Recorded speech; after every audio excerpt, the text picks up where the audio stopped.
এই দেশে একটা মহাকালের সমাপ্তি ঘটলো, যেটা আমরা সবাই জানি। এই বাংলাদেশ একজন নির্ভীক দেশপ্রেমিককে হারিয়েছে। এই বাংলাদেশ যিনি ছিলেন নারী শিক্ষার পথ প্রদর্শক, যিনি সব কিছু, যিনি ছিলেন সত্যিকার অর্থে দেশপ্রেমিক। আমরা একজন দেশপ্রেমিক নেতাকে হারিয়েছি। শুধু এই দেশ হারিয়েছে, শুধু দেশ হারিয়েছে বললে ভুল হবে।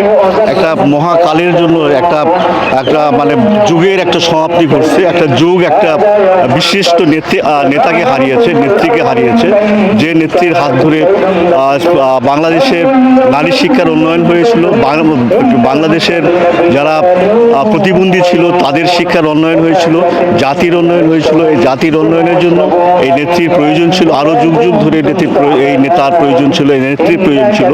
এই নেত্রীকে আমরা হারিয়েছি বললে ভুল হবে। দেশ হারিয়েছে, এই পৃথিবী হারিয়েছে কালের গহ্বরে যিনি হারিয়ে গেলেন, যেটা আমাদের আসলেই খুব প্রয়োজনীয় একজন নেতা ছিলেন, যে সত্যিকার অর্থে দেশপ্রেমিক ছিলেন।